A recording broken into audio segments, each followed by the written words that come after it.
Hey, it's Tony. Come inside of me. Free Ball Friday. Today is 9/12 on a very chaotic week. A lot went down. I don't exactly know or can anticipate what's going to fly out of my mouth today. I haven't premeditated the topics because I think there's almost so much happening that we could go anywhere. I am not my best, but I'm not my worst. I am fighting some strange government created illness, and I think I'm going to win the battle. And how I'm going to do it? Through gaslighting. I'm just going to refuse to hold on to any potential sickness because not into it. Also, okay, we need to remain optimistic, I think, in this point of our societal collapse because collapse is good. Yeah, we do want things to collapse. Like, let's be clear about that. So, collapse is not what we fear. What we fear is the chaos surrounding the collapse. That's where we're like, oh, what? And I think the reason why a lot of people are holding on to official narratives, official stories, is because to fully dive into the butthole of a rabbit and be like, it's dark in here, I can't see anything, means that there's going to be sacrifices that aren't anticipated. A sacrifice potentially of comfort slash security slash privilege. And I think a lot of people are like, I don't know what that looks like. I am afraid. So let's talk about Charlie Kirk. Um, Obviously, if you follow me on the gram, if you follow me on social media, I think it smells fishy. I'm not the only one, but I did say it right away. I was like, this smells fishy. And let me tell you why something smells fishy to me.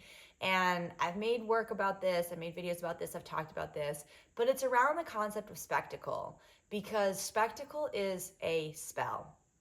All right, so when we see something that is out of the ordinary, we all collectively jump timelines together. Like it's like we all kind of fall into this timeline because something is so out of the ordinary that it shocks the nervous system. And then we realign into the timeline of this shocking event. Okay. Now, this video was very not only public but almost encouraged to view. Who wants to see a person get assassinated? Like no one wants to see that. You should not want to see that. That is actually not normal to watch something like that. You can hear about it or you could read about it, but seeing it is like, it's another level of intimacy. And that is why seeing it was so important because we do live in this materialistic, oh, I meant materialism, but I'm going to stand by the materialistic. But we live in a Cartesian model of materialism where we have this like cultural narrative of seeing is believing, right? And seeing genuinely is not believing, okay? That we also can prove. People have done countless studies on eyewitness testimonies for a crime. And guess what, y'all? 100 people see a crime, 100 people have a different story of what they saw. Seeing is not believing. You don't believe me? Investigate this yourself.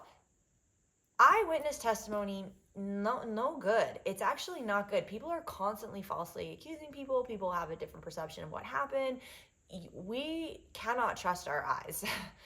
But we're told we can. We are given this, again, this propaganda that like, oh no, you saw it, it must be real. Sorry, that's not how it works. So seeing is actually a potential tool of manipulation, which was why the Charlie Kirk assassination was so broadcasted, was put in front of our faces to see, because then we're like, oh yeah, we saw this. Again, I've said this before, I do not think Jeffrey Epstein is dead. I think Jeffrey Epstein was just given a new face, okay? They don't need to kill this guy. They were just like, we need to dispose of him and let's give him another face and he can go do pedo over here with his new face and hurrah, hooray. I'm not sure if Charlie Kirk is dead. He could be. I'm not saying 100% he's not, but like, seems like a strange sacrificial lamb. And I don't really believe that they are sacrificing their own in that way because they don't have to. It's more about the inflaming of the Civil War, the inflaming of the diverting our attention from the Epstein files and the birthday cards. I mean, the birthday cards were perplexing.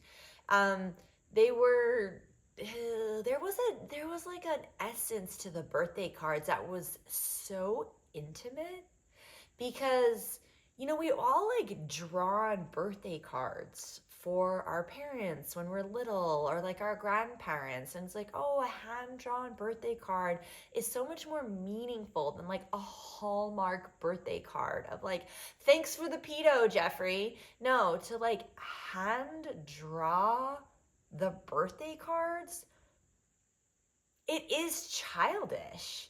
It is so fucking intimate, y'all. Like, again, if you get a Hallmark card, you're like, thanks for buying me the card. But when someone makes you a card, you're like, oh, I should keep it. I should put it in this drawer. And then it'll be in the drawer. And in 5 years from now, I'll open the drawer. Strange, right? So I think the birthday cards were incriminating. And why Charlie Kirk? I don't have the answer of like why that guy, what's up with him. But I also think like, remember the Will Smith slappity slip slap slapperoo with Chris Rock? Like, such strange. Again, it was a timeline thing. Like, oh, no one's really watching the Oscars, but then everyone watched this slap. No one's gonna watch no Oscars. Who's watching the Oscars? Pfft, the people that are nominated. No one else is watching the Oscars. I know we like used to. I never liked it. I never liked the whole like fame worship thing. Even when I was little, I was like, something is a little twisted about this. I could feel the energy that was like, what's up with this? It's strange. I never liked it. The Grammys, I didn't mind a performance with the music, right? The music was cool, MTV, cool, but the whole like red carpet, you're so cool. I always was like, what the fuck? But I also like, was I jelly? I didn't know I wanted to be an artist or a performer because I didn't think I was good at anything like that. But there was a part of me that was like drawn to entertainment, but I didn't know my place was going to be in it because obviously social media was around. And do I even have a place in it? I don't know. On a micro degree, I do. But I remember being like drawn to the art, but not to the presentation of it. So let's get into the presentation because the presentation of it all is really important. Like, we cannot forget, I don't know why I keep thinking about this, like Joe Rogan is an actor. And you're like, yeah, Tony, Joe Rogan's an actor. But like, Joe Rogan is an actor. And his influence on politics and on policy was actually quite profound. And I was like, wait, why does Joe Rogan have such a huge platform? And why did Charlie Kirk have such a huge platform? And listen, I used to listen to Joe Rogan. I liked some of the podcasts for sure. He had interesting people on the pod. He had a lot of cool scientists. Like, there was like, I learned from some woman never to sit on furniture from a Joe Rogan podcast. Like, but there is something about like, and he was like a pioneer in the sense that the podcasts were happening, like him and Mark Maron. I don't think Mark Maron is necessarily like an actor of the state, even though he did have Obama on his pod. I kind of think Mark Maron's a bit of an anomaly. Like, whoa, that just like happened to pop off. I don't think that the status quo was like, let's invite Mark Maron into our Billionaire Boys Club. I don't think they did that with him. I do think they did that with Joe Rogan because here he is hanging out in the Billionaires Boys Club. It started with Shane, the guy who sold Vice for over $1 billion. I think that was like kind of the beginning of the Billionaire Boys Club Joe Rogan era. Then it kind of moved into Elon, and then of course he had Trump on. So, but like Joe Rogan is an actor. He is an actor. And so and we all know like this cross section between Hollywood and politics is very real. Like, and obviously Pedo is connecting them as well. But when I think about the acting, it's like, oh, right, the acting is part of the play. And, people say this is all a stage. I mean, there's this famous Shakespeare quote. I think I've said it before. All the world's the stage and all the men and women are merely players. They have their exits and their entrances. And one man in his time plays many parts. The acts being 7 ages. At first, the infant mewling and puking in the nurse's arms. That's all I remember. I remember that from high school. The mewling and puking infant. Quite the image. And if I've said this to you on the podcast before, I don't fucking remember what I say on these goddamn podcasts. So here you go. Have it again. But the actor in his time plays many parts. Like, that's what's interesting. That's why I'm like not convinced Charlie Kirk is actually dead or Jeffy Eppy is dead. It's just he played a part. He's playing a role, and that role was around like Christian solidarity and the Christian cult. Like, it was very integrated with being a role model for the Christian archetype, right? And him being assassinated publicly. So what is this civil war, right? It's not going to be that we're like pew, pew, pewing each other with muskets. I don't think we're grabbing muskets and shooting each other. I don't see that. I don't think any of us are like musket wielding, and I know the right has like lots of guns. I get it. I really don't see them as militia men. They're not giving militia. They're too comfortable to like militia it out. Like, they're not going to go, I don't see it. Maybe you do. I think the Civil War is a consciousness civil war. And we keep thinking like, oh, no, it's going to be like, we're going to be like pew, pew, hiding behind grassy knolls or whatever. Like, I think that's what we've been waiting for when we talk about Civil War. And I'm like, no, I think we've just like been in it actually for quite some time. And the actors are fueling the narrative. That's why I'm thinking of Joe Rogan. That's why I'm thinking of Charlie Kirk. That's why I'm thinking of these like men who are fueling narratives. Of course, there are women who fuel the narratives too, but then some of them go off script, like Marjorie Green Taylor. Am I saying her name right? And how she's like suddenly like an advocate for the Epstein ladies. That was off script. That's someone who's like, oh, I'm just gonna like go off script. She's like an improv actor right now. She's the Will Ferrell of the political pundit actors. She is an unstable molecule for them.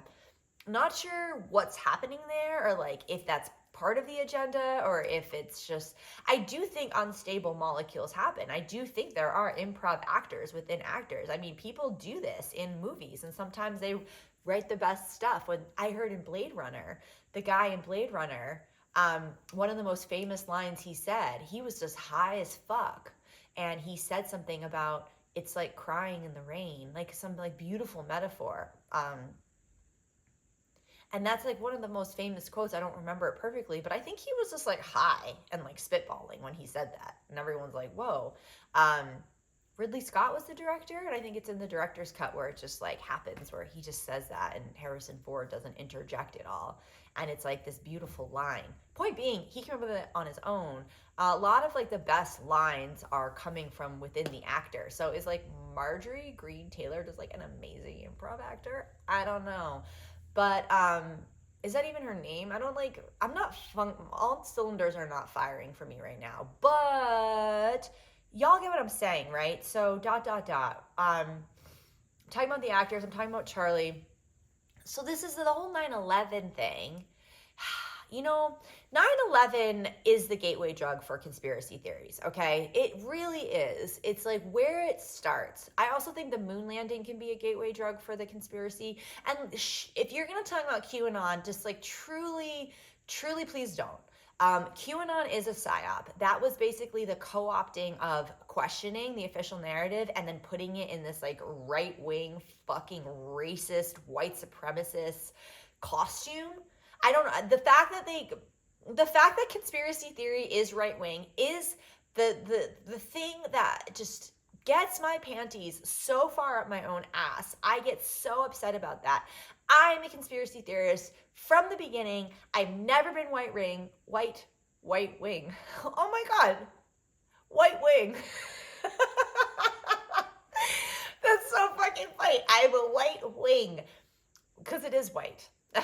I know not everyone that's right wing is white, but you are upholding white supremacy. White wing, there's something to that. That's funny as fuck. I need to make a video about that. Please don't let me forget it. 1, 2, 3, 4 on the clock. 12:34.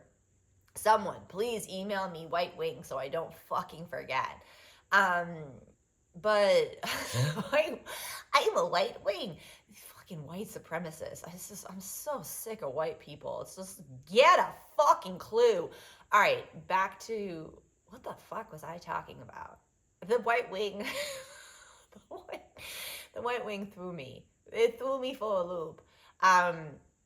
Right wing. Oh yeah, conspiracy theorists. It's not right wing, y'all, to question the official narrative. Don't fucking push that narrative anymore. Conspiracy theorists are not QAnon right wingers. They're people who question authority. Period. Thank y'all. Thank you. Thank you. So this is why 9/11. 9/11 is the gateway drug into questioning authority. The moon landing also. And again, I think I've said this I don't know what the fuck I say anymore on what platform. I'm sorry, I'm talking too much on all the platforms. I think I'm also finally out of TikTok jail, by the way. I have been in TikTok jail for 3 years almost. Really long time.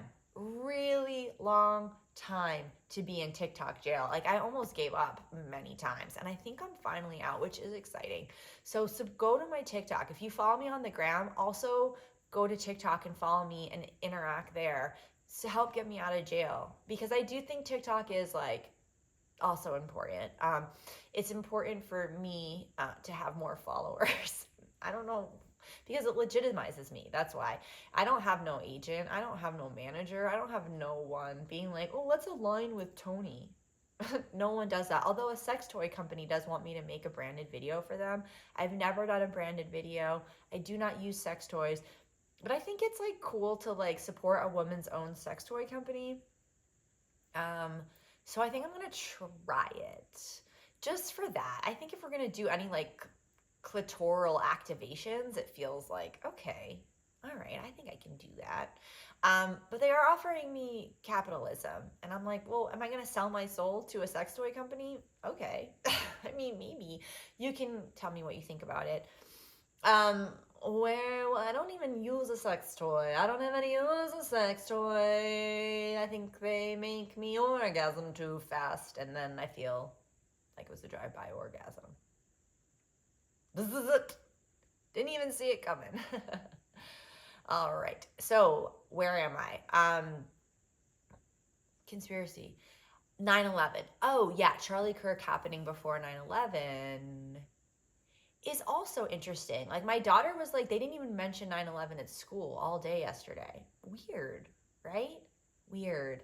9/11 was a big deal. And I think the reason why 9/11 is such a big deal, and if you're someone who's like, I've never really looked into it, fucking look into it. Look into 9/11, look into the put options. All these people basically bought put options around the stocks of the 2 airline companies that were involved. And if you don't know what a put option is, it's basically the prediction of a stock failing. So a lot of politicians just like made a bunch of money because the day before 9/11, they just like predicted these stocks were gonna fucking crash. And they're like, oh, cool, I made a bunch of money. And then of course there's a guy who owns the World Trade who like put out a huge fucking, he got an insurance claim that was like for terrorism, like 2 weeks before. He like randomly was like, I'm gonna get an insurance claim about planes hitting the building in a terrorist act. And then he also like usually was at the World Trade Center every day at like 8:50, and he was like, I'm going out to breakfast this one day and I'm not going to be there. I mean, you can do this yourself. Don't make me be your research fucking bitch. Just look into 9/11, the amount of information that is there for you to investigate. World Trade Center 7, y'all. Hello, a building just plopping to the ground. The amount of scientists and fucking firemen who were like, that was controlled demolition. I mean, you can do this. So why was this so important? Is that it's an example of sacrificing your own people to fill an agenda, right? So 9/11 and October 7, which is coming up, where there is tons of information about the Israeli intelligence knowing that Hamas was going to attack, okay? It is out there. It has been out there. We knew it from the beginning. They knew this was going to happen. It's another orchestration of a spectacle in order to justify war. The amount of people that Israel has bombed, they're like, oh, let's just like bomb Lebanon really quick. Let's bomb these people. Let's bomb that people. They can do that because Americans are racist and they can't tell the difference between one Middle Eastern country and another. And they're like, whoa, the hijackers were from this country, but let's bomb Saudi Arabia. Wait, no, the hijackers were supposedly Saudi Arabian, but who did we bomb? Iraq. You know, like, so it doesn't make a sense. It doesn't make any sense. But Americans are so racist. They're like, just bomb anyone over there where there's sand. You know, it's like, okay, my dude. Very different countries, different vibes. Afghanistan is not the same as Saudi Arabia. Like, wake up your geography. I mean, like, where in the world is Carmen Sandiego? She travels around the world, chasing in the mountain. She's a sticky fingered. Watch that show. Go watch Carmen Sandiego from the 1990s and watch those little kids run around that goddamn map and learn your countries. Different fucking places. But because people are so racist, they're like, oh, okay, I guess Israel's just like bombing everywhere. It's fine. They're all terrorists. So obviously 9/11 and October 7 are connected. They are connected. It is what the government will do in order to justify a public support of a war. So we need to just like wrap our heads around that. We need to wrap our heads around that and fucking admit it and sit in it and like have a little shit in the pants, shit your pants, have the diarrhea, warm your butt, and then dry. And then, you know what? You got to wash that shit off. You don't want dry diarrhea on your butt. You got to wash it off with the knowledge that like, if it wasn't, and I think I said this in a video yesterday, if our imagination wasn't important, then why would the government be going around like orchestrating events in order to get our support? This is my point. This is why we should be optimistic, is that obviously our collective agreement is crucial for them to be fulfilling their agenda. And that's why they go through all the effort to do all this tomfoolery, you know? And if we stopped believing them, hello, Trump's. If you don't understand that Trump is now AI and they're just putting AI videos of him, you are not paying attention, okay? That declaration that Trump made around Charlie Kirk, that's not him. That's deep fake. That is deep fake. That is deep fake. Look at deep fake. Watch deep fake. Look at the dude's mouth. Watch him glitch. That is not him. That's not a person. Did he have a stroke? Is he dead? Who fucking knows? Doesn't even fucking matter. He is a representative. He's not even a person. He's just like an iconic figure that is leading a movement. So it's like, did John Lennon die? No.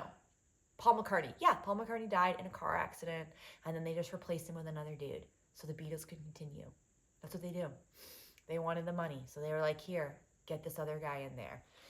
Paul McCartney died in a car accident. Look it up. Look it up. Look at the pictures. The reason why these things are important is because they wake you up to the fact that, like, they do shit like this. And the more you understand they do shit like this, the more you don't believe everything you're fucking told and everything you fucking seen. And the more you don't believe, the more you're not going to get on board with their endless wars and their this and their that and their... You get it. Okay. book a one-on-one session with me. Support my Patreon. Philadelphia, come to Grape Culture the 24th, the 25th, the 26th at the Cannonball Fringe Festival. All the info is on my link tree. Get a creative coaching session with me. Do all the things you need to do. Oh, y'all, the merch has launched. The website is still like, I'm working on it. Go to my website, tonynaj.com. Go to the merch. Go look. Get your eyes around it. See what's up. It's exciting.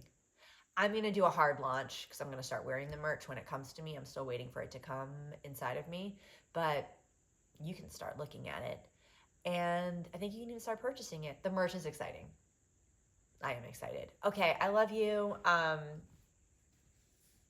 love you.